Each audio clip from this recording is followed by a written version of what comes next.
Olá, gente, tudo bem? Estamos começando mais uma aula aqui na nossa Escola Bíblica Modular sobre o Novo Testamento. Solta a vinheta!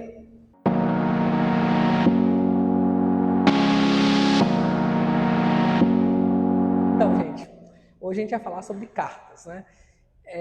As cartas, elas são o principal estilo literário do Novo Testamento, né? O Novo Testamento ele tem 27 livros, onde 21 desses livros estão incluídos nessa categoria de cartas. Elas começam logo ali quando termina o livro de Atos, né? E elas vão narrar um período que está contido no livro de Atos e também está para além dele, né? Então elas são ali relacionadas, como a gente poderia pensar os livros proféticos do Antigo Testamento com os históricos, né? Porque mesmo que eles estejam após ali no livro, mas eles narram acontecimentos paralelos e alguns para frente também. Então as cartas, elas são diferentes de Atos, por exemplo, que é uma narrativa, ou dos evangelhos, porque elas tratam de uma conversa de pessoas daquele tempo com aquele tempo. Não está sendo narrado um acontecimento, não está narrando o que aconteceu, mas é uma conversa de uma pessoa com outra pessoa para tratar algo específico ali da igreja. Só que como a gente sabe que as cartas, os livros do Novo Testamento são inspirados por Deus, então tem valor para nós hoje também, crentes do século XXI aqui no Brasil, então tem valor para a gente. Esses livros, né, essas cartas, chamam de livros, mas são as cartas ali do Novo Testamento, são divididos em duas grandes categorias. São as cartas paulinas e as cartas gerais. Falando sobre as cartas paulinas primeiro, são 13 cartas paulinas. Então a gente pode ver que o Paulo é o maior autor ali do Novo Testamento. Ele escreveu 13 cartas. As cartas são, seguindo a ordem ali das nossas Bíblias, Romanos, 1 e 2 Coríntios, Gálatas, Efésios, Filipenses, Colossenses, 1 e 2 Tessalonicenses, 1 e 2 Timóteo, Tito e Filemão. Cada carta trata de uma coisa muito específica. Tem cartas que foram enviadas para igrejas, tem cartas que foram enviadas para pessoas. Nessas divisões que a gente fez aqui, a gente pode destacar algumas outras divisões também. Por exemplo, a carta de Romanos, né, ela é uma carta que ela foi escrita ali entre o ano 55 e 57 depois de Cristo, e ela é uma carta que se destaca porque ela é uma carta a uma igreja que Paulo não conhecia. Ela é uma carta com objetivo missionário. Paulo ele escreve Romanos com a intenção de que a igreja ali de Roma o enviasse em missões ali para frente, né, para a Espanha, que é o local que ele queria alcançar. Então Paulo ele fala isso, né, no final ali da carta. Mas a carta de Romanos ela tem um especial no sentido de que ela é chamada até para alguns do Evangelho de Paulo. Porque Paulo ali ele vai começar a narrar quem ele é primeiro, porque ele tem que se apresentar àquela igreja, uma igreja que ele não fundou, mas também ele apresenta o que ele crê, qual é o Evangelho que ele crê. Então na carta de Romanos a gente tem o mais próximo de uma teologia sistemática. É claro que não é uma teologia sistemática, mas o modo como Paulo apresenta os temas é muito interessante. Ele começa a narrar sobre o pecado, como o pecado torna todos indesculpáveis diante de Deus. Primeiro os pagãos, né? Os romanos pagãos ali daquela região.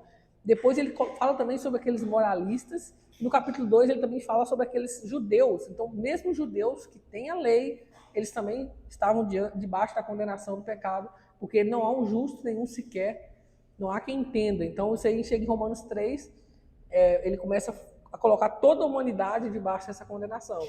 Então, todos pecaram e destituídos estão da glória de Deus, Romanos 3, 23. Ali, toda a humanidade é colocada sob a condenação. Então, ele começa a descrever como Deus salva os pecadores, sendo que eles não podem salvar a si mesmos. Então, ele fala sobre o sacrifício de Jesus, ele começa a narrar essa questão de como é que é a salvação pela graça. Em Romanos 6, ele vai destacar que a graça não é uma graça barata, não é um viver como você quer viver, mas a graça transforma, né? Você deixa de ser escravo do pecado para se tornar escravo de Deus, para se tornar um servo de Deus. Paulo, então, ele começa a falar sobre isso, depois ele começa a tratar sobre outros assuntos também. Ele fala sobre a questão da eleição, ele fala sobre assuntos voltados ao povo ali mesmo, questão de costumes, governo. Então, muitos temas são narrados por Paulo ali. Então, Romanos é essa carta que traz esse entendimento. Aí, continuando algumas cartas aqui especiais também, nós temos Efésios, Filipenses, Colossenses e Filemão. Essas 4 cartas são chamadas cartas da prisão, porque provavelmente elas foram escritas no primeiro período de prisão de Paulo. Então, ele envia essas cartas como se fossem basicamente juntas ali. Então, são cartas que foram escritas durante esse tempo dele ali em Roma como prisioneiro. Outras 3 cartas que recebem destaque é 1 Timóteo, 2 Timóteo e Tito. São chamadas cartas pastorais, porque elas são escritas pessoas que estavam envolvidas no ministério pastoral. Então são cartas que tratam muito sobre essa questão do que é ser um pastor, como é cuidar da igreja do Senhor. Então são cartas que falam muito sobre a questão do ministério. E a carta de 2 Timóteo é a última carta que Paulo escreve, próximo ao seu martírio, né, sua morte ali pela fé. Então é uma carta que ela tem um teor diferente, né? A gente vê ali Paulo entendendo que o seu fim estava chegando e a sua jornada tinha acabado, a sua carreira tinha acabado. Então ele não termina triste, mas entendendo o que ele fez e o que ele precisava fazer pelo Evangelho. Continuando, nós temos as cartas gerais. São 8 cartas gerais. Hebreus, Tiago, 1ª e 2ª Pedro, 1ª, 2ª e 3ª João e Judas. Alguns destaques aqui. Hebreus é uma carta, mas parece um livro, né? A gente pode chamar de um livro, de uma carta, é meio difícil de entender ali. Hebreus, ele entra no cânon bíblico. Se você não sabe o que é cânon, olha a primeira vídeo que eu gravei sobre a introdução do Novo Testamento, que eu explico um pouquinho sobre o que é o cânon. Mas o cânon ali, Hebreus entra como se fosse um escrito paulino, porque tem uma certa ideia ali. Só que, olhando profundamente, a gente vai ver que não é muito parecido com o Paulo escreve as cartas dele e como o autor de Hebreus escreve. Alguns vão dizer que talvez é diferente, porque ali é um livro, né? Então, por isso Paulo teria escrito de uma forma diferente. Mas a maioria dos estudiosos vão entender que Hebreus tem um autor desconhecido, um judeu, provavelmente, e que a gente não sabe bem quem foi esse autor, mas o livro de Hebreus, ele se encaixa perfeitamente no Novo Testamento e ele é uma peça que não pode ser tirada do Novo Testamento ali, porque ele faz uma ligação que nenhum dos outros livros faz de forma tão clara, que é explicar a antiga aliança com a nova aliança. Então, Hebreus, ele faz essa conexão. O que eram os símbolos e o que é Cristo? Por que a nova aliança é superior? O que significa isso? Então, o livro de Hebreus, ele fala muito sobre essas questões. O livro de Tiago é provavelmente o primeiro escrito do Novo Testamento, sendo escrito no ano 44 depois de Cristo. E eu coloquei ele como destaque porque algumas coisas no livro de Tiago a gente vê que era ainda uma teologia de passagem, né, do modo judeu, hebraico ali, para o modo como a igreja vai lidar, vai chamar as coisas. Por exemplo, no livro de Tiago, a congregação, a igreja é chamada de sinagoga, né? Parece que ele ia se reunir em sinagoga. A gente vê alguns símbolos judaicos, por exemplo, unção com óleo, ali em Tiago é mencionada.